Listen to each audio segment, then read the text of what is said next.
당신의 시간을 뚫고 이 땅 가운데 오셨네. 우리 없는 하늘 원치 않아 우리 삶에 오셨네. 자신의 편안 버리고 우리에게 평안 주셨네. 가장 낮은 자의 모습으로 우리 삶에 오셨네.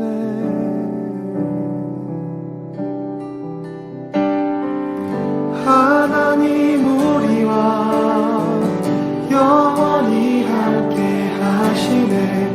꿈 없는 우리에게 그 나라 보여주시네.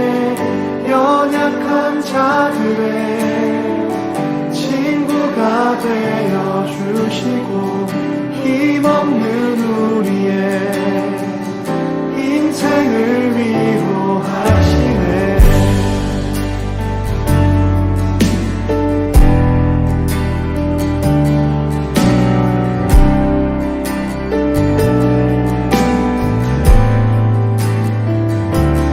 당신의 시간을 뚫고 땅 가운데 오셨네.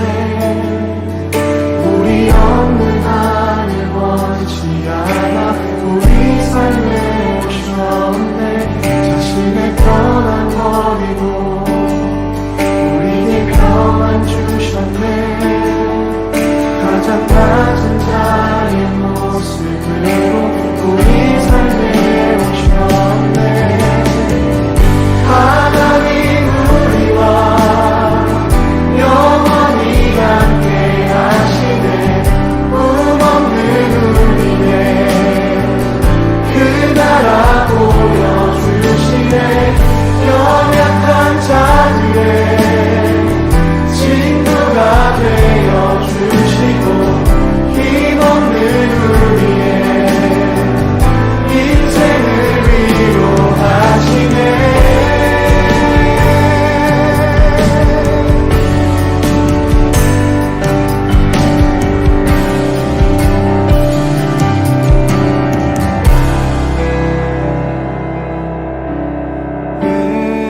예수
내가 지나왔던 모든 시간이, 내가 걸어왔던 모든 순간이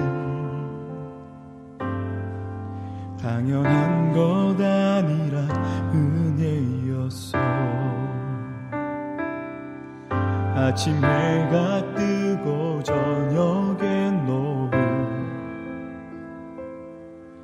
봄의 꽃향기와 가을의 열매, 변하는 계절의 모든 순간이 당연한 것 아니라 은혜여서 모든 것이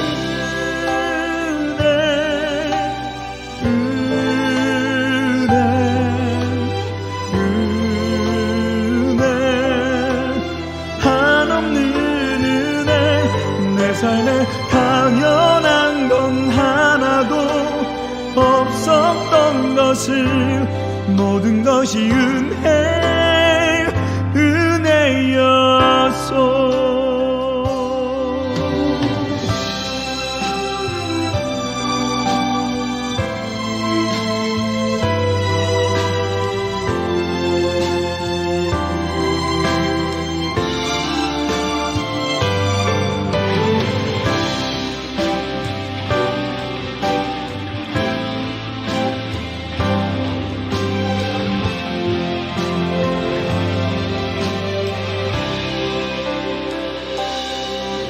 내가 이 땅에 태어나 사는 것, 어린아이 시절과 지금까지 숨을 쉬며 살며 꿈을 꾸는 삶, 당연한 것 아니라 은혜였소. 내가 하나님의 자녀로 살며 오늘 찬양하고 예배하는 삶, 복음을 전할 수 있는 축복이 당연한 것 아니라 은혜였소. 모든 것이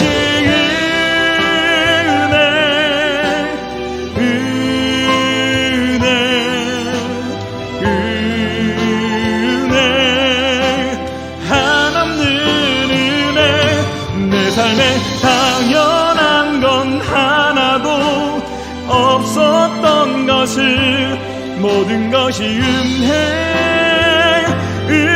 은혜였어. 모든 것이 은혜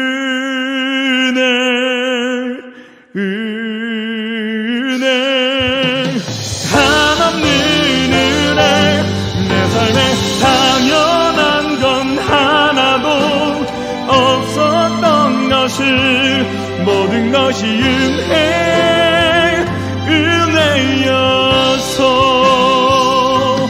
모든 것이 은혜였어. 모든 것이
주님의 얼굴 보라 평화의 주님 바라보아라 세상에서 시달린 친구들아 위로의 주님 바라보아라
the sweetest friend. But wholly trust in Jesus' name. Christ alone, cornerstone, weak made strong in the Savior's love. Through the storm, He is the Lord, Lord our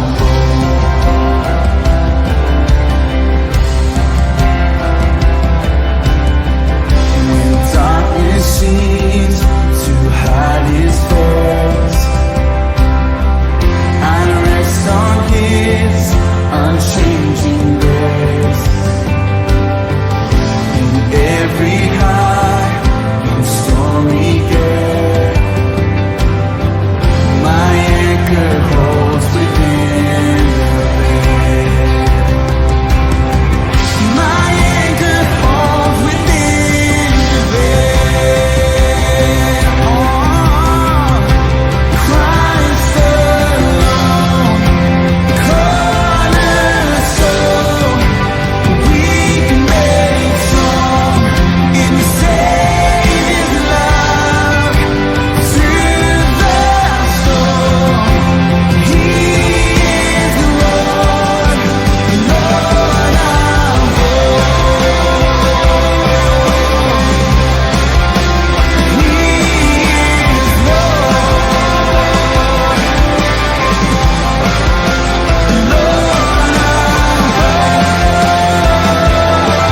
Christ alone, Christ alone, cornerstone, weak made strong in the Savior's love. Through the storm, He is the Lord, Lord our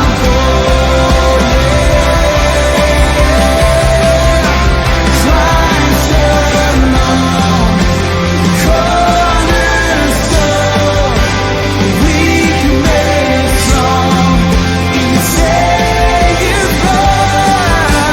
Through the storm, He is the Lord, Lord our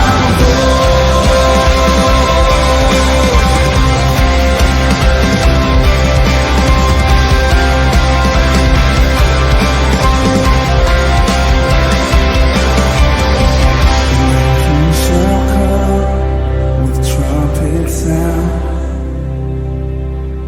Oh, may I then in Him be found. Oh, yeah. Dressed in His righteousness alone, faultless stand before the throne.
사랑과 은혜가 많으신 아버지 하나님, 고맙고 감사함을 드립니다.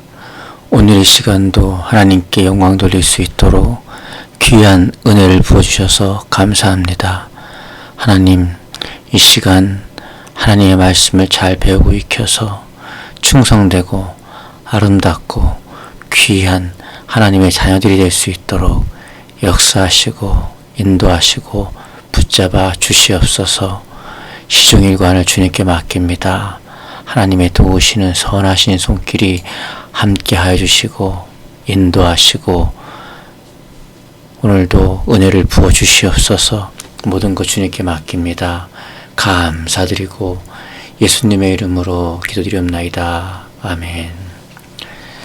네, 여러분 반갑습니다. 계속해서 갈라디아서를 살펴보도록 하겠습니다. 저번 시간까지 갈라디아서 2장까지 우리가 배웠습니다.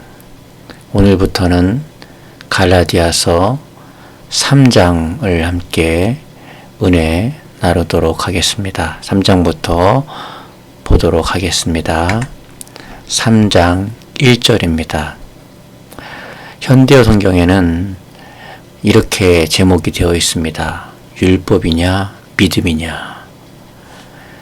그러니까 주제가 구원인데 어떻게 하여야 구원을 받느냐라는 문제인데 율법을 지킴으로 말미암아 구원을 받느냐, 아니면 예수 그리스도의 십자가의 사건이 나를 위하심임을, 나를 위해 죽어주시고 부활하심임을 믿느냐, 그 믿음으로냐, 이걸 지금 소제목으로 적어 놓은 것입니다. 친절하게요.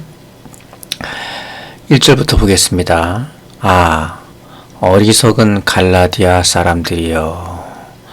여기서 말하는 갈라디아 사람들이여 라는 것은 갈라디아 지역에 사도 바울이 방문했을 때에 거기서 복음을 증거했는데, 아마도 사도 바울이 몸이 좋지 않은 분이기 때문에 몸이 아파서 또는 병환으로 갈라디아 지역에 머물게 되었는데, 이 사도 바울이라는 분은 하나님께 충성된 분이라서, 또 하나님의 성령에 완전히 감동된 분이라 이분이 병환으로 몸이 좋지 않아서 넘어졌다고 말할 수 있겠죠. 넘어진 곳에서도 거기서도 교회라는 꽃이 피어난 겁니다.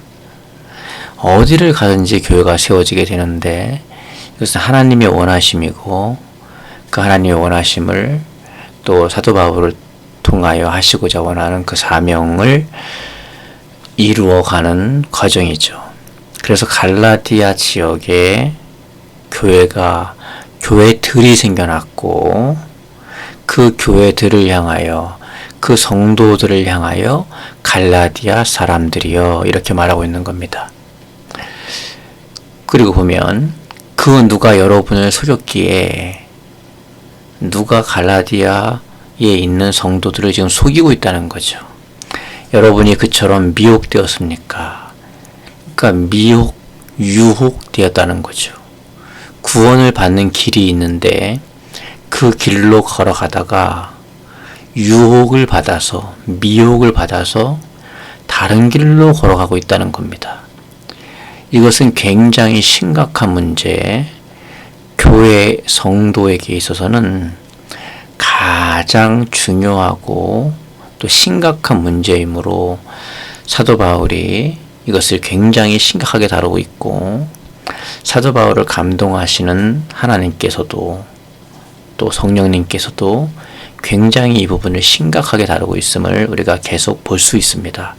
계속해서 살펴보겠습니다.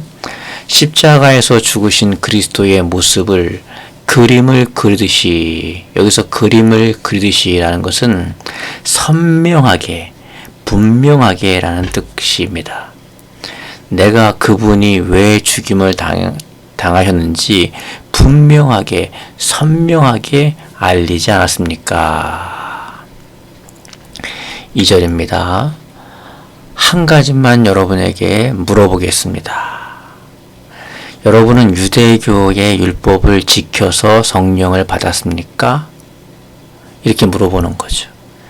그러니까 갈라디아 지역에 있는 성도들이 다 성령을 받았는데 그 성령을 받은 것이 유대교의 율법을 철저하게 지켜서 성령을 받았냐는 거예요. 그 답은 결코 그렇지 않습니다. 라는 겁니다. 오늘날의 성도들도 마찬가지로 유대교의 율법을 철저하게 지켜서 성령을 받는 게 아니라는 것입니다. 그 다음을 읽겠습니다. 성령께서는 여러분이 그리스도의 복음을 듣고 그분이 여러분을 구원하신다는 것을 갈라디아 사람들이 믿었기 때문에 갈라디아에 있는 성도들에게 오신 게 아닙니까? 지금 그 얘기를 하고 있는 거죠. 3절을 보면 여러분은 아마 머리가 어떻게 돌아버린 모양입니다. 현대 성경에는 이 부분을 강조하고 이 부분을 잘 살려내기 위해서 좀 과격하다고 볼 수 있는 표현을 썼는데요. 사실은 이 구원의 문제에 있어서는 지옥에 가냐 천국에 가냐의 문제이기 때문에 굉장히 심각한 문제이기 때문에 이 부분을 굉장히 우리 현대 우리 크리스천들에게 굉장히 심각하게 이렇게 표현을 해놨습니다. 그래서 이 현대 성경에는 여러분은 아마 머리가 어떻게 돌아버린 모양입니다. 무슨 말이냐 하면 이 가치관 자체가 완전히 잘못 바뀌어버린 모양입니다. 이런 뜻이죠. 진리가 완전히 바뀌어버렸습니다. 이런 뜻입니다. 갈라디아 성도들의 이 생각 안에서 말이죠. 유대교의 율법을 지키는 것이 영적인 생활로 이끌어갈 수 없다는 것은 여러분이 처음부터 알고 있는 사실인데도, 그러니까 율법을 철저하게 지키는 것은 영적인 생활로 이끌어갈 수 없다는 거죠. 지금 와서 그리스도인이 되겠다고, 그러니까 성도가 하나님의 자녀 그리스도인이 되겠다고 하면서 구원을 받겠다고 하면서 율법을 지키려고 하니 말입니다. 이게 잘못했다는 거죠. 굉장히.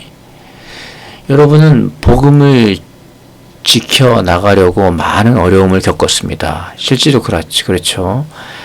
지금 이 당시 사도 바울이 복음을 전할 당시에 예수 그리스도의 복음은 보편적인 것이 아니었기 때문에 예수님의 복음을 받아들인다는 것은 그 지역마다에 있는 문화들로부터 굉장한 저항을 받고 대립을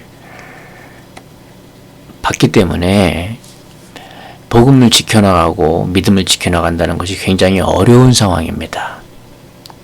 지금 우리가 한국에서 예수님을 믿는 것은 이 당시에 비하면 너무 쉬운 일입니다.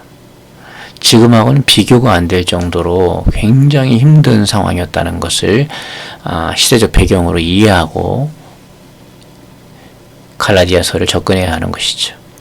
갈라디아서뿐만 아니라 이 당시 쓰였던 서신들은 다 그렇게 이해해야 합니다. 자, 그리고 또 읽겠습니다. 그런데 지금은 그러니까 복음을 철저하게 지키려고 어려움을 겪었는데 지금은 그 복음을 그렇게도 쉽게 내던지려고 하다니 나로서는 도무지 믿을 수 없는 일입니다. 여러분, 외부에서 핍박이 오고 할 때는요, 복음을 철저하게 지키고 그 많은 어려움을 다 이겨냈는데요, 잘못된 이론, 잘못된 교리가 들어와가지고 생각을 살짝 바꾸니까요, 그 외부에서 들어오는 핍박, 그 어려운 핍박도 이겼는데 잘못된 교리, 잘못된 복음을 듣자마자 생각이 달라지니까요, 세상에 손쉽게 던진다는 것입니다. 이처럼 잘못된 복음, 잘못된 교리는 오히려 외부에서 여러분의 생명을 위협하는, 여러분을 위협하는 그 어떤 것보다도 더 위험하다는 것입니다. 그러니까 지금 뭐 코로나로 인해서 예배당에서 예배를 드리느냐, 뭐 온라인으로 예배 드리느냐, 이런 거 갖고 뭐 왈가왈가하고 이런 또 어려움을 다 이겨냈다 하더라도 변질된 복음과 잘못된 교리가 들어오면, 또 잘못된 이단의 교리가 들어오면은 그런 거는 또 철저하게 온라인으로도 정성껏 예배 드리고, 진짜 누가 보든 보지 않든 이 가정에서 철저하게 예배 드리고, 또 예배당에 나가서도 철저하게 정말 예배 드리고, 그러던 사람들이 오히려 그런 건 잘 이겨냈는데, 변질된 복음과 변질된 교리와 잘못된 이단의 교리에 그런 걸 듣고 나서는 그냥 원초적으로 원래 붙잡았던 복음을 손쉽게 던져버린다는 것입니다. 이게 얼마나 무서운지 여러분에게 제가 지금 설명을 드렸는데 잘 전달되기를 바랍니다. 외부로부터 오는 핍박을 다 이겨냈는데, 변질된 복음, 변질된 교리, 변질된 이단의 가치관들이 들어오는 순간 막 외부로부터 오는 핍박은 막 그냥 막 싸워서 이겨냈는데, 견뎌냈는데, 그런 상황도 견뎌냈는데 생각이 잘못되어 버리니까 그냥 그 목숨 걸고 지켰던 복음을 던져버린다는 것입니다. 이렇게 무서운 거예요. 그러니까 머리가 돌아버린 거죠. 잘못 돌아온 거죠. 바르게 돌아야 되는데 정말 심각한 문제죠. 이것은 오늘날에도 동일하게 적용될 수 있고 경고가 될 수 있습니다. 외부에서 여러분의 믿음을 빼앗으려고 하는 어떤 모든 것들은 그 많은 어려움을 우리가 이겨낼 수 있는데, 이단들이 기독교인 양 해가지고 잘못된 교리를 이렇게 전파하고 잘못된 복음을, 잘못된 생각을, 잘못된 가치관을 주니까 그걸 덥석 받아들여가지고 완전히 바뀌어버리고 잘못된 길을 걸어가고 결국은 그 영혼의 지옥 가는, 외부로부터 핍박은 지켜냈는데 내면의 생각이 잘못되니까, 내면으로부터 오는 생각이 잘못되니까 무너지더라는 것입니다. 그러므로 여러분 철저하게 하나님의 바른 말씀 외에는 들으려고 하지 마시기 바랍니다. 이 인서 바이블을 통해서 한 절 한 절 하나님의 말씀을 확인해 보면서 가고 있으니까 이 확인된 하나님의 말씀, 그 바른 말씀 외에는 듣지 마시기 바랍니다. 음식이 맛있기 때문에 여기서도 먹고 저기서도 먹을 수는 있죠. 하지만 음식점에 있는 음식들은 다 먹을 만한 음식 아니겠습니까? 그런데 영적인 음식점에는 독극물을 탄 음식이 너무 많이 있습니다. 육적인 음식은 독극물을 타면 바로 죽으니까 티가 나지만 영적인 음식점은 독극물을 타도 바로 티가 나지 않기 때문에 그래서 위험한 것입니다. 그래서 인투 바이블이나 성경을 정확하게 바르게 가르치는 그런 바른 말씀을 잘 들으시고 그 말씀의 틀 안에서 하나님을 깊이 만날 수 있기를 바랍니다. 5절입니다. 다시 한번 물어보겠습니다. 하나님께서 여러분에게 성령의 능력을 주시고 여러분 가운데서 기적을 베푸신 것은 여러분이 유대교의 율법을 지키려고 노력했기 때문입니까? 결코 그렇지 않습니다. 그리스도를 믿고 그분을 온 마음으로 의지했기 때문입니다. 갈라디아 교회 안에, 교회들 안에 성령의 능력이 막 나타났어요. 성령의 권능, 역사가 일어났다고요. 기적이, 성경에서 말한 것처럼 기적이, 어떤 표적이, 어떤 역사들이 성령의 나타나심이 풍성하게 일어났어요. 일어났는데 그걸 물어보는 거예요. 그게 유대교의 율법을 지키려고 노력했기 때문에 그런 일이 일어났느냐? 아니라는 거죠. 그리스도를 믿고 그분을 온 마음으로 의지했기 때문에 성령의 능력을 받았고 기적과 표적을 경험했고 삶 가운데 살아계신 하나님의 말씀과 삶 가운데 역동적으로 힘있게 역사하시는 하나님을 만났다는 것입니다. 그러면서 6절에 아브라함도 같은 경험을 하였습니다 하면서 이제 아브라함이 어떻게 하나님을 만났는가를 설명하면서 아브라함이 어떻게 구원을 받았는가를 설명하면서 우리의 구원을 소개하고 있습니다. 하나님의 약속을 믿은 그 이유 하나만으로 하나님께서는 그가 올바른 사람이라고 선언하십니다. 즉 의인이다 라고 말씀하신 거죠. 예, 7절입니다. 여러분은 이 일만 봐도, 아브라함의 구원의 역사만 봐도 진심으로 하나님을 의지하는 사람은 누구나 아브라함의 자손이 된다는 것을 알 수 있을 것입니다. 8절에 성경은 이방인일지라도 그들이 믿기만 하면 하나님께서 구원하신다는 바로 지금과 같은 상황을 미리 내다보고 기록해 두었습니다. 그러니까 아브라함이 믿음으로 구원을 받은 것이냐, 행함으로 구원을 받은 것이냐, 믿음으로 받았다는 것이죠. 아브라함은 율법이 있기 전에 구원받았습니다. 율법이 있기 전에 아브라함이 어떻게 율법을 지켰겠습니까? 자, 그 다음에 계속 보겠습니다. 하나님께서 아주 오래전에 아브라함에게 나는 어느 나라 사람이든지 너처럼 아브라함처럼 나를 의지하는 사람에게 복을 내릴 것이다. 여기서 말하는 복은 첫 번째가 구원입니다. 그리고 우리의 영혼육, 삶 전체 전인적인 복을, 모든 전인적인 축복을 말씀하고 있는 것입니다.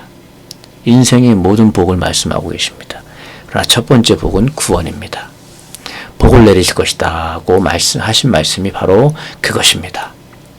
그러므로 그리스도를 의지하는 사람은 모두 아브라함과 같은 복을 받게 될 것입니다. 아브라함과 같은 복이 뭐죠? 첫 번째 제일 중요한 거, 갈라디아서에서 말하고자 하는 원래 복은 구원입니다. 영혼 구원입니다. 그러나 이 복 안에 포함된 구원은 영혼 구원이고, 그 다음에 우리의 영혼 육간에, 인생 삶간에, 모든 문제 안에 있는 전인적인 구원을 말하고 있습니다. 첫 번째는 영혼의 구원이요, 두 번째는 전인적인 구원을 말씀하고 있습니다. 그것이 아브라함과 같은 복을 우리가 받았다는 것입니다. 저와 여러분은 전인적인 구원을 예수님의 십자가 은혜로 말미암아 받았습니다. 이미 구원을 받았습니다. 그것을 우리가 믿음으로 취하여 누려야 하는 것입니다. 영혼 구원도 예수님의 십자가를 믿음으로 받고, 또 이 땅에 살아가는 날 동안에 영적인 거, 정신적인 거, 마음적인 거, 육체적인 거, 환경적인 거, 삶 가운데 있는 모든 것도 믿음으로 구원을 받게 되는 것입니다. 믿음으로 하나님의 말씀을 지켜서 그 은혜를 받게 되는 것입니다. 자, 10절입니다. 그렇습니다. 유대교의 율법을 지켜 구원을 얻으려는 사람은 하나님의 저주 아래 있는 셈입니다. 그러니까 율법을 지켜서 내가 행동을 선하게 해가지고 나의 선행으로 구원을 얻으려고 하는 사람은 안타깝게도 하나님의 저주 아래에 있다고 성경은 말씀하고 있습니다. 성경이 매우 분명하게 하나님의 율법책에 기록된 것을 하나라도 어기는 자는 저주를 받을 것이다 라고 기록하고 있기 때문입니다. 그러니까 여러분, 우리가 율법을 613가지인데 또 예수님이 613가지 중에 몇 가지를 굉장히 강조해서 마태복음 5장, 6장, 7장에 말씀해 놨어요. 굉장히 완성해 놓으셨어요. 그거 지킬 수 있겠나요, 다? 없다는 거죠. 평생 그거 한 번도 안 어기고 살 수가 없다는 거죠. 11절입니다. 유대교의 율법을 고스란히 지켜서 하나님의 은총을 입은 사람은 여태까지 한 사람도 있다 없다? 없다. 없습니다. 없다는 거죠. 하나님 앞에서 올바른 사람으로 인정받는 길은 믿음의 길뿐이라고 하나님께서 말씀하신 대로 된 것입니다. 우리 사람은 완전한 죄인이기 때문에 우리 스스로 구원을 받을 길도 없고 우리 스스로 우리를 구원할 수도 없고 구원을 받을 만한 아무 자격이 없습니다. 그냥 죄 덩어리입니다. 죄인은 천국에 못 갑니다. 그래서 예수 그리스도가 우리의 죄를 대신해서 십자가에서 대신 죄를 대신 죄값을 치러주셔서 그분의 그 은혜를 믿기만 한다면 구원을 얻게 되는 것입니다. 믿기만 하면 된다니까 너무 쉬운 거 아니냐? 너무 싱거운 거 아니냐? 그럴 수밖에 없는 것은 우리가 어떻게 그 많은 죄를 하나님의 아들이 못 박혀 죽어야 할 만큼의 큰 죄를 해결할 수가 있겠습니까? 하나 선한 일 하면 100개는 악한 일을 하는데요. 마음까지. 근데 1000개 선한 일하고 1개 악한 일 하면 그게 죄라. 그리고 그 죄는 죄인이 되고 그래서 구원을 받지 못하는데요. 그런데도 그 행위와 그 율법을 의지해서 구원을 받겠다고 한다면 참으로 어리석은 사람이라 라고 말하고 있는 것입니다. 어떻게 읽어보겠습니다. 예언자 하박국이 하나님을 의지해야만 사람에게 살 길이 있다고 한 말도 같은 뜻입니다. 하박국 2장 4절에 하나님을 의지해야만 사람에게 살 길이 있다라고 말한 거예요. 하나님을 의지해야만. 예수 그리스도의 구원의 공로를 의지하지 않는 이상, 예수님을 의지하지 않는 이상, 예수님의 대속을 의지하지 않는 이상은 구원받을 길이 없습니다. 12절입니다. 율법을 하나도 남김없이 지켜야만 구원을 얻는다고 되어 있으니 이 믿음의 길과 율법의 길은 얼마나 큰 차이가 있습니까? 여러분 레위기서 18장 5절에 보면 율법을 하나도 남김없이 완벽하게 다 지켜야만 구원을 얻는다고 레위기서 18장 5절에 써 있습니다. 그렇다라고 한다면은 여러분 이 믿음의 길과 율법의 길이 얼마나 큰 차이가 있겠습니까? 그리고 그 율법을 하나 남김없이 다 지킬 수 있는 사람이 누가 있겠습니까? 아무도 없죠. 그 율법을 다 지킬 수 있는 사람은. 그 누가 그걸 다 지킬 수가 있겠습니까? 자, 13절부터 보겠습니다. 그러나 그리스도께서는 우리가 받아야 할 저주를, 그러니까 모든 사람은 다 이 저주를 받아야 되는데 이 죄성이 있기 때문에 원죄가 있고 자기 스스로 짓는 죄가 있으니까요. 그리스도께서는 우리가 받아야 할 저주를 대신 받으시고 멸망할 수밖에 없는 우리를 구원하셨습니다.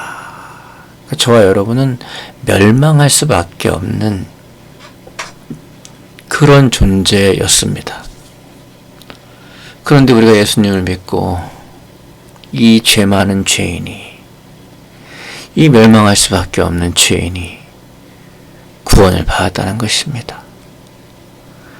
그래서 나를 위해 살지 않고 하나님의 아들을 믿는 믿음 안에 살아가는 것이 성도일 수밖에 없다는 것입니다. 이제 이해가 되시겠습니까? 성경에 나무에 달린 자는 누구나 저주를 받은 자이다 라고 기록된 대로, 그러니까 여기서 말하는 나무는 십자가예요. 십자가에 달린 사람은 저주받은 사람입니다. 즉 예수님께서 십자가에 달리신 것은 우리 대신, 나 대신 저주를 받은 것입니다. 우리의 죄값을 치러주신 것이죠. 그렇게 기록된 대로 예수님께서는 나무로 만든 십자가에 달려서 우리를 율법의 저주에서 건져주신 것입니다.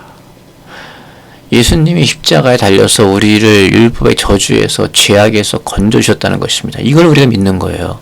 우리가 무엇을 믿느냐? 이것을 믿는 것입니다.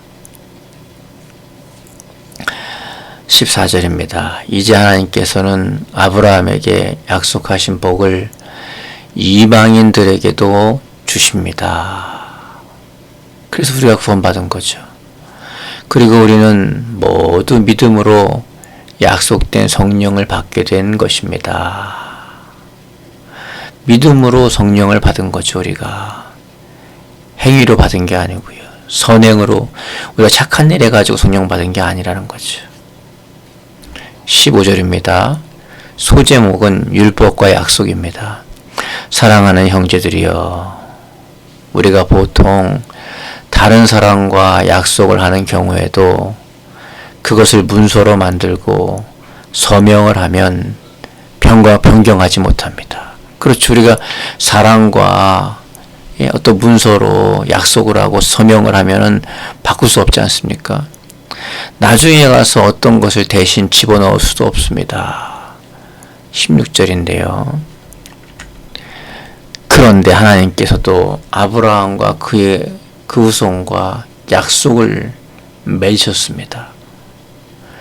여기서 후손들에게가 아니라는 점에 주의하십시오. 후손들에게라고 하면 아브라함의 후손들인 유대인 전부를 가리키는 것이 되겠지만, 후손에게라고 하면 두말할 것도 없이 그리스도를 의미합니다. 참 중요한 말씀이죠. 아브라함의 후손들 그러면 유대인밖에 안 되는 거예요. 그러나 아브라함과 그의 후손 그러면 성경 전체의 점진성을 볼 때 점점 성경이 무엇을 말하는 것이 점점 창세기부터 가면 갈수록 명백하게 드러나는데, 그게 성경의 점진성이라는 건데, 그 점진성으로 볼 때 아브라함의 후손은 그리스도를 의미하는 것입니다. 창세기 13장 15절, 17장 7절, 24장 7절에 말씀하고 계십니다. 17절입니다. 내가 말하고자 하는 것은 바로 이 믿음을 통해서 구원하려는 하나님의 약속은 그 후 430년이 지나 하나님께서 십계명을 주신 뒤에도 무효가 되거나 변경되지 않았다는 사실입니다. 예, 아브라함 이후에 430년 후에 계명을 주셨다는 거죠. 예. 그러나 그 뒤에도 이 믿음을 통해서 구원하려는 하나님의 약속은 이 십계명과 율법을 주신 후에도 무효가 되지 않은, 변경되지 않았다는 거죠. 하나님께서는 이 약속을 문서로 반드시 만드시고 문서로 만드시고 서명을 하신 것입니다. 자, 7, 8절 만일 율법을 지켜야만 우리가 구원을 받을 수 있다면 이것은 분명히 아브라함이 하나님의 은총을 받는 방법과는 다른 것이어야겠지요. 아브라함은 단순히 하나님의 약속을 받아들임으로써 구원을 받았기 때문입니다. 그러니까 아브라함이 어떻게 구원받았냐? 하나님의 약속을 받아들여서 구원받았다는 거예요. 우리도 예수 그리스도를 믿는 사람에게 구원을 주신다고 하신 하나님의 약속을 믿고 받아들임으로 구원받는다는 것입니다. 이것을 우리가 명백하게 할 필요가 있습니다. 18절을 다시 읽겠습니다. 만일 율법을 지켜야만 우리가 구원을 받을 수 있다면 이것은 분명 아브라함이 하나님의 은총을 받은 방법과는 다른 것이어야 하겠지요. 아브라함은 단순히 하나님의 약속을 받아들임으로써 구원받았기 때문입니다. 아브라함이 단순히 하나님의 약속을 받아들임으로 구원받았다면 우리 단순하게 우리도 하나님의 약속을 받아들임으로 구원받는 것입니다. 19절입니다. 그러면 율법은 무엇 때문에 주셨겠습니까? 그것은 약속을 주신 후에 하나님의 율법을 어기는 것이 얼마나 큰 죄가 되는 것인가를 사람들에게 보이려고 덤으로 주신 것입니다. 그러나 이 율법은 하나님의 약속에서 가리킨 후손 곧 그리스도께서 오실 때까지만 유효한 것입니다. 그리스도가 오고 나서는 이 율법은 유효하지 않은 이유는 그분이 이 율법에 접촉되는 모든 죄와 저주를 짊어지셨기 때문입니다. 또 하나 다른 것이 있습니다. 하나님께서는 율법을 주실 때에 천사들의 손을 거쳐 모세에게 주셨고 모세는 이것을 백성들에게 주었습니다. 그렇죠? 20절. 그러나 하나님께서 아브라함에게 약속을 주실 때에는 그 누구의 손도 거치지 않고 직접 그에게 주셨습니다. 그러니까 아브라함을 통하여 하나님이 아브라함을 구원하신 방식이 오늘날 우리에게도 동일하게 지속된다, 이 얘기를 하고 있는 겁니다. 21절. 율법의 목적. 그러면은 율법은 왜 있는 거냐 도대체. 자, 21절입니다. 그렇다면 하나님의 율법과 약속은 서로 대립하는 것일까요? 그러니까 아브라함이 구원받은 것은 약속을 믿음으로 구원을 받았는데, 그러면 율법과 약속은 서로 대립돼서 모순이 되는 것이냐? 물론 그렇지 않습니다.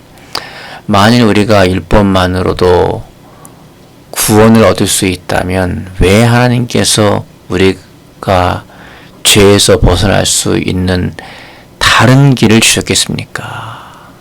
율법만으로 구원을 받을 수 있는데 왜 예수님을 보내셨겠냐 말이죠. 성경은 우리 모두가 죄의 포로가 되어 있다고 말을 하고 있습니다. 무슨 말이냐? 율법으로 말미암아 구원받을 수 있는 사람이 아무도 없다는 거죠. 하나님의 말씀을 철저히 지켜서 구원받을 수 있는 사람이 아무도 없다는 겁니다. 그런데 이 유대인들, 할례당들, 율법주의자들은 예전부터 되지도 않았던 그걸 가지고 율법을 지켜야만 구원을 받는다. 율법을 지킴으로, 율법을 함으로 이방인들이 유대인이 돼서 유대인을 통해서 구원을 받고 율법을 지켜야만 구원을 받는다. 철저하게 유대인처럼 이렇게 해버리니까 예수님의 십자가의 구속의 사건이 아무 의미가 없어지는 것이죠. 율법만으로 구원받을 수 있는데 예수님이 모토로 그 고역을 당하셨겠습니까? 그 얘기하고 있는 거죠. 그런데 율법으로는 구원을 받을 사람이 없다. 죄에서 풀려나올 수 있는 길은 없다. 그러니 죄에서 풀려나올 수 있는 길은 오직 예수 그리스도를 믿는 믿음 밖에는 없습니다. 라고 말씀하고 계십니다. 이 길은 그리스도를 믿는 모든 사람에게 열려 있습니다. 그러니까 죄에서 풀려나올 수 있는 길은 예수 그리스도를 믿는 믿음 밖에는 없는 줄 믿으시기 바랍니다. 이 길은 그리스도를 믿는 모든 사람에게 열려 있습니다. 모든 사람에게.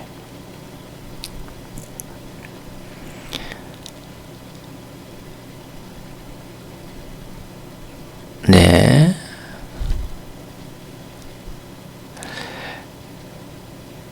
그리스도께서 오시기 전 우리는 율법의 감시를 받아왔습니다.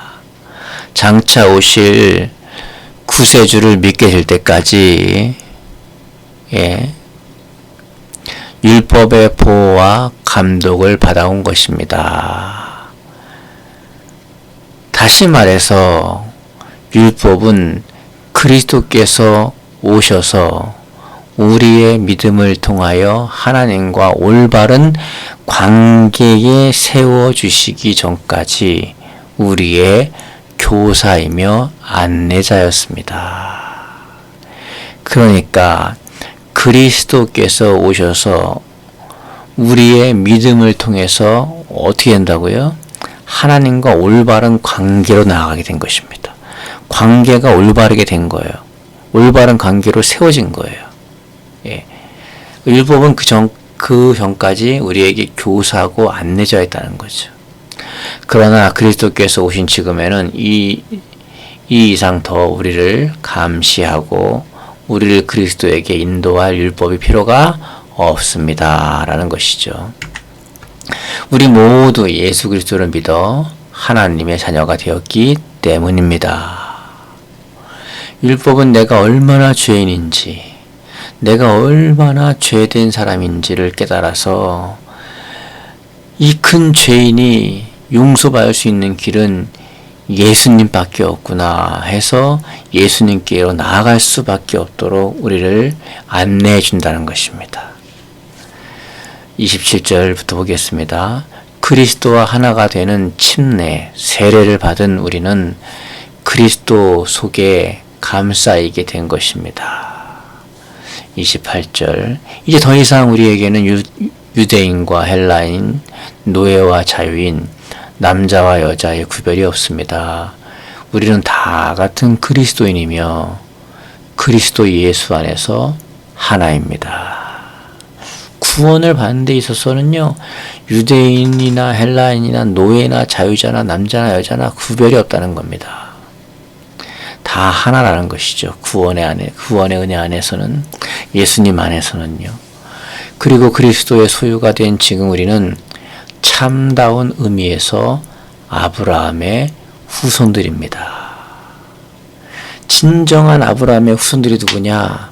유대인이 아니고 예수님을 구주로 믿고 받아들인 바로 저와 여러분들이 참다운 진정한 아브라함의 후손인 줄 믿으시기 바랍니다. 우리가 진정한 아브라함의 후손들이에요.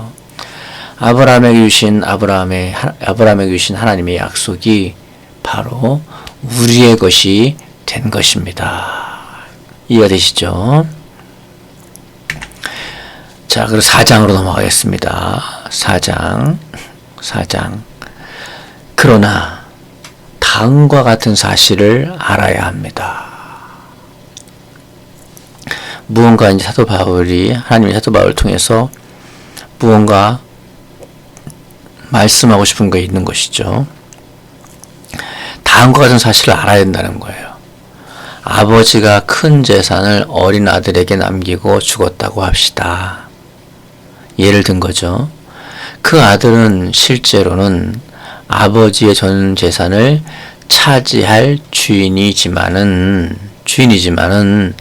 장성할 때까지는 노예와 별로 다를 게 없습니다. 아버지가 정한 나이가 될 때까지 그는 후견인과 관리자의 말을 들어야 하는 것입니다. 그렇죠? 여러분도 이해하시죠? 예, 여러분도 요 말을 여러분들이 충분히 무슨 말인지 이해하실 수 있으리라 생각이 됩니다. 충분히 여러분이 무슨 말인지 아실 거라 제가 생각이 됩니다. 자, 그러면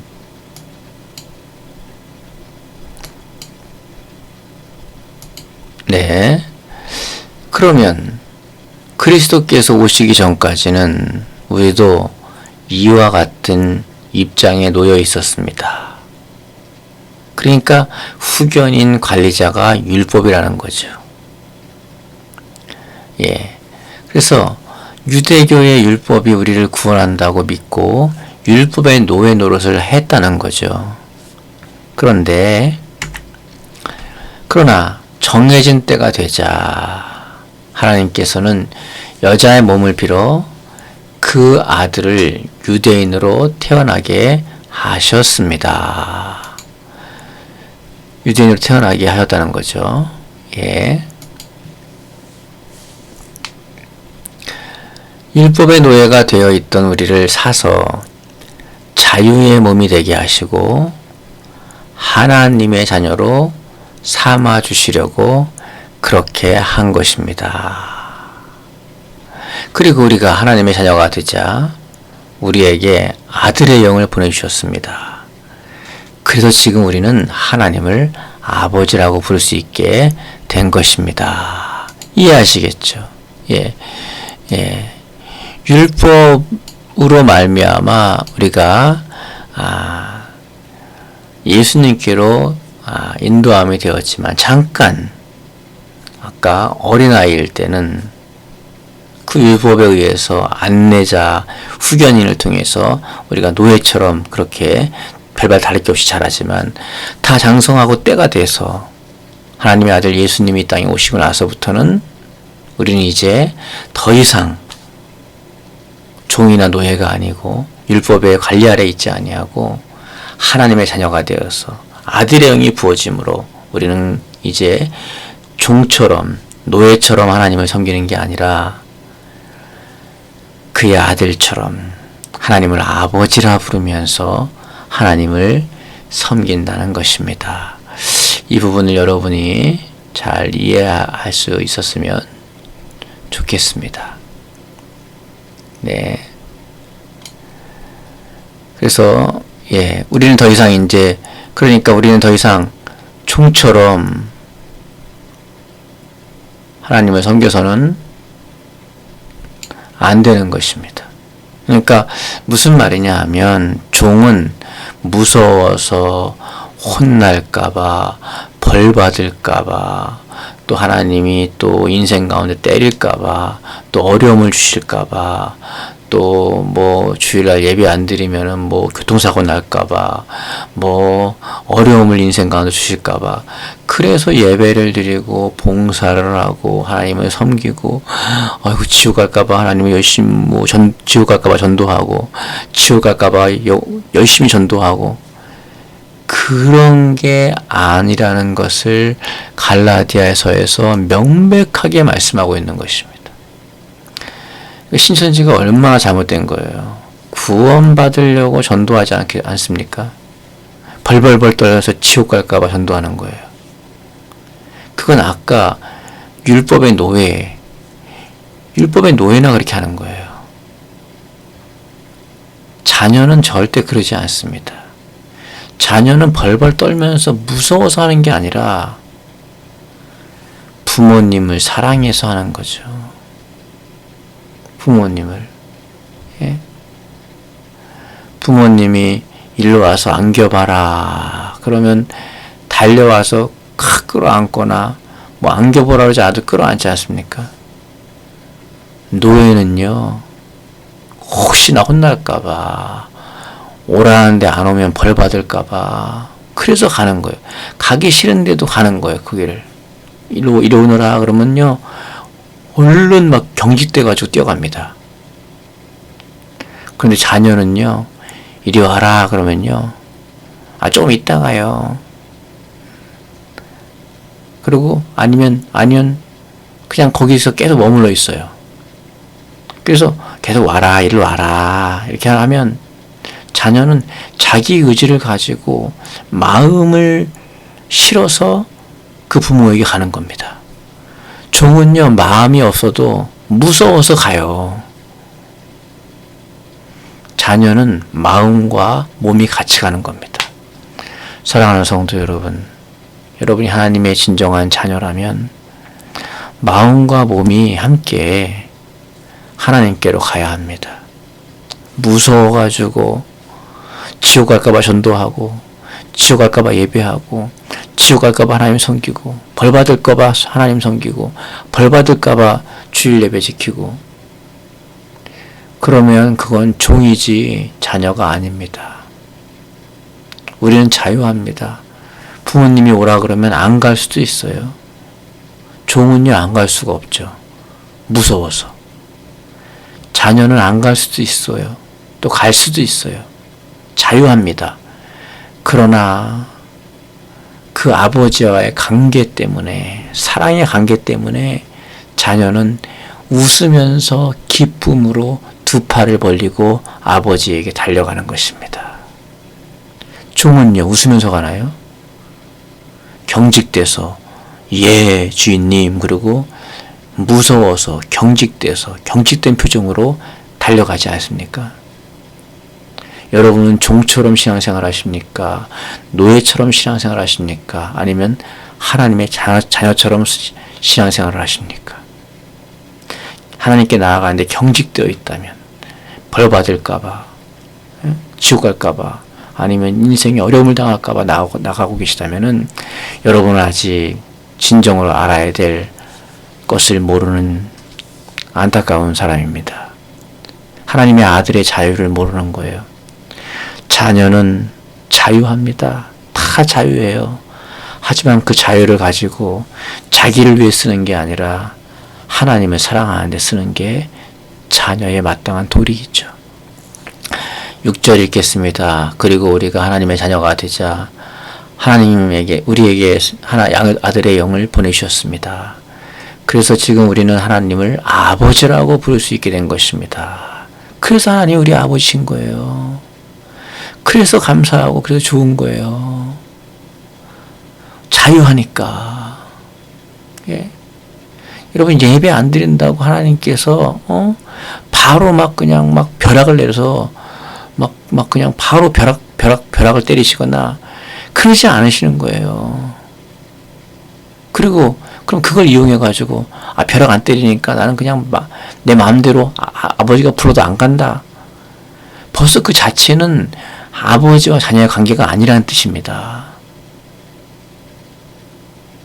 아무개야, 사랑하는 아들아, 사랑하는 딸아, 그러면요, 그 진짜 아들, 진짜 딸들은 그 목소리를 듣자마자 얼굴을 활짝 웃으면서 기쁨으로 마음에서 우러나와서 하나님 아버지께 달려가는 것입니다. 그것이 자녀입니다, 여러분. 그게 자녀예요. 예. 여러분, 고아원에 간 아이들은요, 계속 눈치만 봐요. 계속 눈치를 봐요. 예. 뭐 하나 잘하면 뭐 얻어먹을까? 예. 내가 열심히 청소해야 밥이라도 얻어먹지. 아니면요, 어디 양자로 보내지거나 입양된 애들은요, 좀 커서 입양된 애들은 처음에는요, 자기 방도 열심히 닦고요, 예, 공부도 열심히 하는 척 하고요, 막 반찬이 맛없어도요, 맛있게 먹고요, 막 그래요. 열심히 한다고요. 왜요? 밉보일까봐. 그렇게 안 하면 버릴까봐. 예? 버림당할까봐 열심히 한다니까요. 여러분도 버림당할까봐 열심히 하십니까? 반대로요, 입양을 왔어도 부모가 자신을 정말로 사랑하고 정말로 자신을 자식으로 생각한다는 것을 마음 깊이 받아들이고 깨달은 자녀들은요, 반찬 투정도 합니다. 방 청소도 잘 안 해요. 방 청소 좀 해라 그러면 엄마가 좀 해줘 이렇게 하고요. 예? 눈치 안 봅니다. 눈치 안 봐요. 우리 자녀들도 우리 눈치 보나요, 뭐? 예? 막 경직돼가지고 있는 자녀들은요, 그 입양아예요, 입양아. 입양아 중에서도 아직 부모의 사랑을 신뢰하지 못하는 아이예요. 자녀와 부모의 관계가 친밀함이 형성이 안 된 자녀들이에요. 우리는 그런 자녀가 아니거든요. 하나님의 사랑을 많이 받으시기 바랍니다. 하나님이 여러분을 자녀 삼아주셨다는 그 사실을 믿어 의심하지 마시기 바랍니다. 그걸 받아들이세요. 예? 입양 온 지 하루 이틀밖에 안 된 애처럼 혹시나 내가 밥을 안 먹으면 나를 쫓아낼까, 방을 안 치우면 쫓아낼까, 또 말을 안 들으면 쫓아낼까, 부모와 자녀 관계를 끊어버릴까, 노심초사 눈치심초사 눈치 보는 그 아이처럼 그렇게 신앙생활 하지 말라는 거죠. 예? 가슴으로 낳은 자식이든 배 아파서 낳은 자식이든 가슴 아파 낳은 자식이든 자식과 부모의 관계가 친밀함이 형성되는 순간, 믿어지는 순간 더 이상 경직되지 않고요, 눈치 보지 않고요, 벌벌 떨지 않습니다. 무서워서 부모님 말 듣지 않아요. 감사하고 사랑해서 부모님 말씀 듣는 거죠. 그래서 하나님께서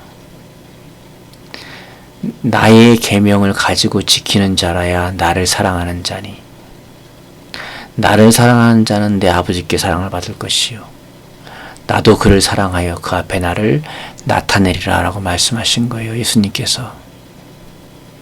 그러니까 이 말씀 지켜야 돼. 왜?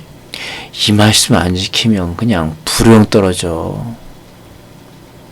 인생에 벼락 맞아. 그것까지는 괜찮습니다. 문제는요, 이 말씀 안 지키면 지옥 가. 이 말씀 안 지키면 하나님하고 너하고 하나님 아버지와 자녀의 관계가 끊어져 버려. 이렇게 신앙생활 하지 말라는 거예요. 입양 온 지 하루밖에 안 된 애처럼 예수님을 믿은 지 10년, 20년, 30년이 지났는데도 하나님께 입양된 지 하루밖에 안 된 애처럼 그렇게 벌벌 눈치만 보지 마시고 하나님을 심수 아시기 바랍니다. 무엇보다도 하나님이 여러분을 얼마나 사랑하시는지를 정말로 체험할 수 있기 바랍니다. 그러면 하나님과 여러분이 온전한 자녀의 관계, 신뢰가 회복될 것입니다. 무서워서 주의 지키는 거 아니에요. 네? 벌 받을까봐 11조 하는 거 아니에요.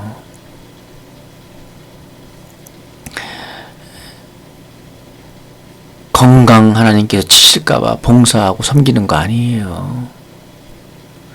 단순히 뭐 좀 복을 누리고 뭐 하나 잘 되려고 하나님께 헌신하는 거 아니에요.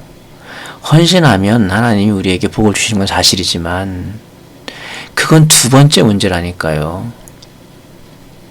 첫 번째 이유가 될 수가 없어요. 첫 번째 이유는 무서워서도 아니고 예, 이 땅에서 좀 잘 살아보려고 하는 것도 아니고 이 땅에서 복을 받으려고 하는 것도 아니고요. 하나님을 사랑하고 그 아들을 주신 은혜가 감사해서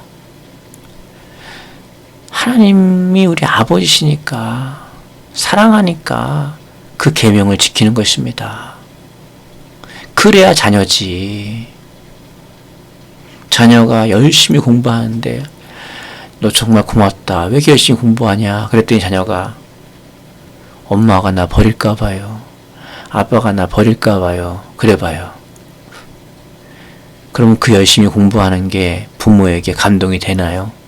감사가 되나요? 얘가 자기 방을 깨끗하게 정리하고 참 부모님한테 잘해요. 아주 잘해요. 그래서 넌 어쩜 그렇게 잘하냐? 그랬더니 자녀가 하는 말이 저 버릴까 봐요. 혼날까 봐요. 매 맞을까 봐요. 저 내다 버릴까 봐요. 이렇게 대답했다고 칩시다. 예를 들어서 말하자면 여러분이 부모라면 그 마음이 억장이 어떻겠습니까? 억장이 무너지지 않겠습니까? 하나님 억장 무너지는 걸 몰라요, 사람들이. 한국교회에 수많은 성도들이 고작 무서워서 두려워서 매 맞을까봐 아니면 이 땅에서 어떤 복을 조금 받을까봐 받으려고 그러게서 그걸 하는 거예요. 하나님 사랑해서 하는 게 아니고 벌 받을까봐 예배하고. 적어도 인투 더 바이블을 배우시는 여러분들은 종의 율법의 노예처럼 종처럼 그렇게 하나님 섬기지 마시고 자녀답게 하나님을 사랑할 수 있기 바랍니다. 그리고 하나님이 여러분을 얼마나 사랑하는지 체험되기 원합니다. 그러면은 무서워서 지키는 게 아니고 벌 받을까봐 지키는 게 아니라 고작 이 땅에서 조금 복을 받으려고 그거 받으려고 하는 건 나쁜 건 아닌데 그게 첫 번째 이유가 돼서는 안 된다는 거죠. 조금 벌 받으려고 하고 쫓겨나지 않으려고 벌은받지 않으려고 그렇게 벌이만 안 받으려고 신앙생활하고 섬기는다면은 적어도 인투 더 바이블 하시는 분들은 그런 분 한 명도 없기 바랍니다. 자녀는 부모를 기쁘시게 하려고 하고 부모를 사랑해서 하는 거죠. 무서워서 두려워서 억지로 그걸 하나님이 아신다면 얼마나 억장이 무너질까요? 인투 더 바이블을 공부하는 여러분만이라도 하나님의 앞에 진짜 진정한 효자가 되기 바랍니다. 수많은 사람들이 그렇게 신앙생활을 하고 있는데 그렇게 교회 생활을 하고 있는데 여러분만이라도 하나님의 자녀답게 하나님을 섬겨 주신다면은 하나님도 여러분을 더 사랑할 것이고 감격할 것이고 기뻐할 것이고 그 다음에 두 번째로 여러분의 필요를 채워주실 것입니다. 여러분을 기쁘게 받아주실 것입니다. 그러니까 여러분 자녀 하나님을 아버지라고 부를 수 있게 된 것에 감사할 수 있기 바라고 감격할 수 있기 바라고 그 아버지가 여러분을 살피시고 보살피시고 인도하신다는 사실에 감사하고 감격하며 살 수 있기를 바랍니다. 7절입니다. 우리는 이제 노예가 아닙니다. 제가 지금까지 설명했던 말이 그대로 여기에 맞아 떨어지면서 진행되고 있지 않습니까? 성경은 성경이 해석하는 것이죠. 그렇다고 이단들처럼 성경은 성경 갖고 한다고 해서 아무거나 막 갖다 붙이면 안 되고, 예? 앞뒤 문맥과 전체 문맥이 통일성이 있으면 그것이 바르게 해석되는 것입니다. 예. 여기저기 막 구절을 갖다 댄다고 해서 바른 게 아니고요. 문맥과 주제와 흐름이 맞아야죠. 그것이 성경을 잘 보는 겁니다. 신앙이 어릴 때는 그냥 여러분 마음을 위안해주고 여러분 귀와 입맛에 잘 맞는 것을 하면 여러분들이 잘 달게 듣겠지만은 조금 신앙이 성숙해지면은 하나님 말씀의 본질이 드러나고 그 본질이 나에게 감동을 주지 않고 나에게 감흥이 없고 나에게 와닿지 않더라도 나의 마음의 어떤 위안과 나의 지적 호기심을 채우지 않더라도 이 말씀의 본질이 드러나는 것을 인해서 여러분 안에 있는 영혼이 기뻐하고 춤을 출 줄 믿습니다. 이 말이 무슨 말인지 모르시는 분은 그냥 들으시면 되고 아시는 분은 이제 여러분은 성숙한 신앙으로 들어가는 첫 관문에 이제 문을 여신 겁니다. 이제 그 길로 들어가면 되는 거예요. 말씀의 본질이 드러나는 것. 말씀의 본질이 드러나는 것은 여러분이 들을 만하지 않을 수도 있고 여러분에게 기쁨이 되지 않을 수도 있고 여러분의 마음에 위안이 되지 않을 수도 있고 여러분이 생각하고 딱 맞아떨어지지 않을 수도 있습니다. 왜? 여러분 생각과 하나님의 생각이 다를 수도 있으니까요. 우리는 이 시간에 내게 맞는 내가 듣고 싶은 말을 듣고 싶어서 인터 바이블을 배우는 게 아닙니다. 내가 듣고 싶은 말을 듣고 싶어서 이걸 배우는 게 아니에요. 하나님이 여러분에게 하시고 싶은 말을 듣기 위해서 인투 더 바이블을 배우는 겁니다.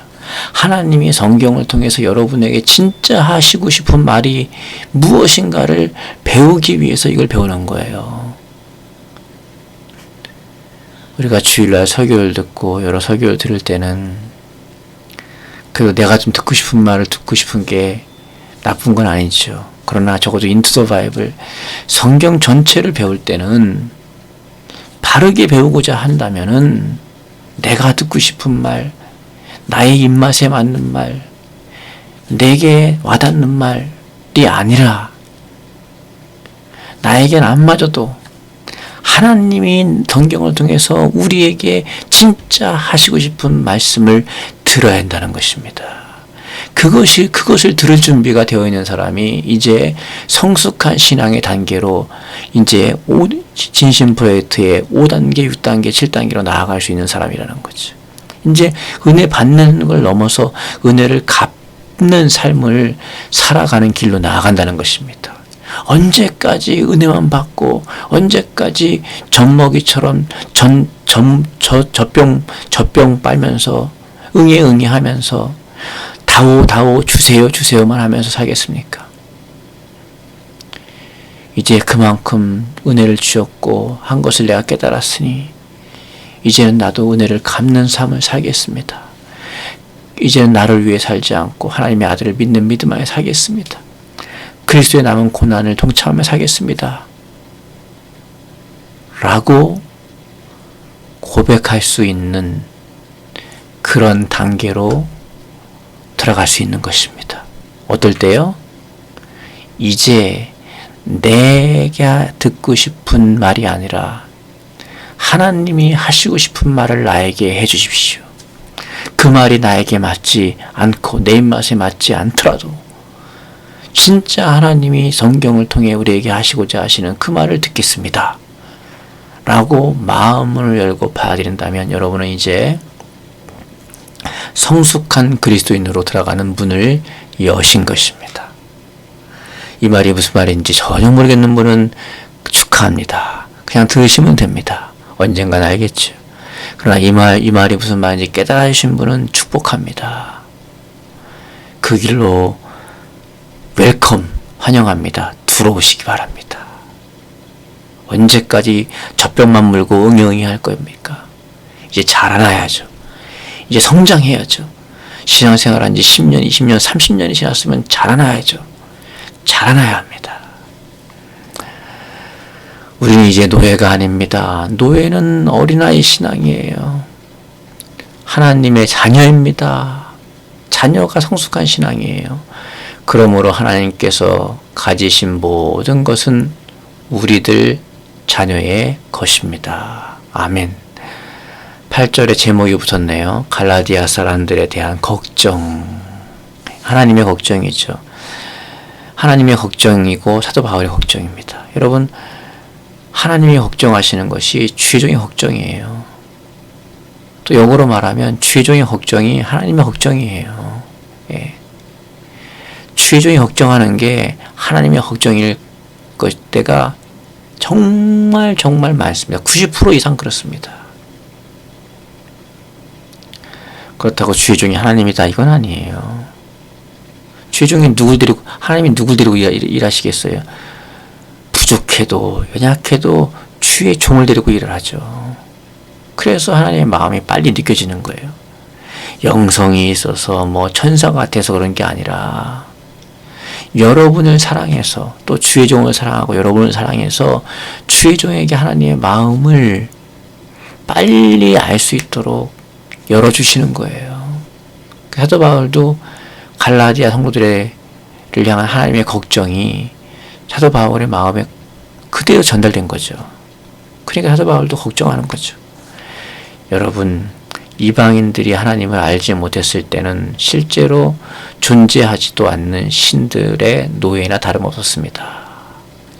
여러분, 솔직히 정확하게 말한다면 이 땅에 이런 신 저런 신들이 많이 있지만은 예, 진짜 실제로는요 그 어떤 신도 존재하지 않습니다. 하나님밖에는. 예.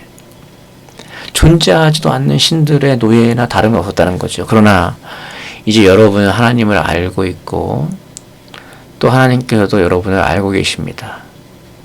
그런데 왜 또다시 율법을 지켜야만 하늘나라에 들어간다고 하는 그 빈약하고 천한 종교의 노예가 되려고 합니까? 예? 지금 신천지나 예? 수많은 이단들이 주장하는 게 뭐예요? 예? 지금 이 당시에 역사했던 마귀가 전파한 예수님을 믿는 것 플러스 어떤 행동, 율법을 지키는 행동, 이 공식이 오늘날 이단들이 예, 구원을 얻기 위해서 무엇을 해야 한다라는 그 공식하고 정확하게 맞아떨어집니다. 옷만 갈아입고 있을 뿐이에요. 그 뒤에서 역사하는 마귀는 똑같습니다. 그리고 그 본질도 똑같아요. 속지 않기를 바랍니다. 14만 4천에 들어가기 위해서 전도 많이 해야 한다고요? 그래야만 구원받는다고요? 14만 4천은요 유대인들을 얘기하는 거예요. 그게 상징이든 실질적으로 문자 그대로 그 숫자든 어쨌든 간에 유대인을 얘기하는 거예요. 우리하고 달라요. 우리 아니에요. 우리가 아니에요. 앞뒤 문맥을 다 읽어봐요. 우리가 아니에요. 예. 그리고 무엇을 해야만 구원을 받는다고요? 전도를 10명 이상 해야 구원받는다고요? 그러니까 이 당시에 이단들과 오늘날 이단이 본질적으로 주장하는 게 똑같습니다. 왜요? 그 본질적으로 잘못된 교리 뒤에는 마귀가 있으니까요. 똑같죠. 옷만 갈아입었죠. 예. 그 빈약하고 천한 종교에 왜 노예가 되려고 하느냐는 거예요. 그 잘못된 신천지, 여호와 증인, 뭐 몰몬교, 뭐 하나님의 교회, 뭐 안상홍 증인의 통일교, 이런 빈약한 천한 종교에 노예가 되려고 하냐는 거죠. 다른 다 마찬가지지만 그런데 빠지지 않길 바라고 빠진 분들은 빨리 나오시기 바라요. 성경이 그걸 말하고 있잖아요. 성경이.